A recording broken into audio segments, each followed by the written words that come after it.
ഇറാനെ ആക്രമിക്കുന്നത് മണ്ടത്തരമെന്ന് ഇസ്രായേലിനോട് ഡൊണാൾഡ് ട്രംപ്.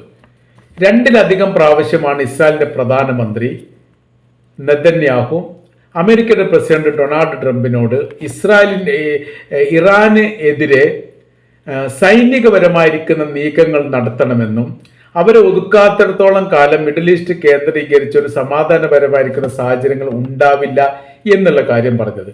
അതിന് അമേരിക്കയാണ് ആ പ്രവൃത്തി ചെയ്യേണ്ടത്, അതല്ലെങ്കിൽ ഇസ്രായേലിന് ഇറാനെ ആക്രമിക്കാൻ അനുമതി നൽകണം എന്നാണ് നെതന്യാഹു ആവശ്യപ്പെട്ടത്.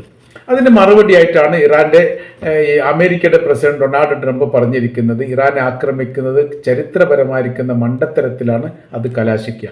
കാര്യം എന്ന് പറയുന്നത് അവരുടെ കൈവശത്തിലുള്ള ആയുധങ്ങളെക്കുറിച്ചോ സംവിധാനത്തെക്കുറിച്ചോ കൃത്യമായിരിക്കുന്ന ഒരു പഠനം നടത്താൻ പോലും നമ്മൾക്ക് സാധിച്ചിട്ടില്ല ഇതുവരെ.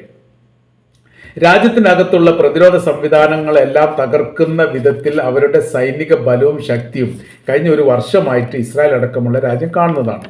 അപ്പോൾ പൊടുന്നനെയുള്ള ഒരു ആക്രമണം സങ്കീർണമായിരിക്കുന്ന വിഷയത്തിൽ എത്തുമെന്നുള്ളതും മിഡിൽ ഈസ്റ്റ് കേന്ദ്രീകരിച്ചുള്ള അമേരിക്കയുടെ സൈനിക താവളങ്ങളെ ലക്ഷ്യം വെച്ച് അവർ ആക്രമിക്കാനുള്ള സാധ്യത വളരെ കൂടുതലാണ് എന്നതിനാൽ നമ്മൾ തൽക്കാലം ആലോചിച്ച ശേഷം മാത്രം ചെയ്താൽ മതി എന്നാണ് ട്രംപിന്റെ നിലപാട്.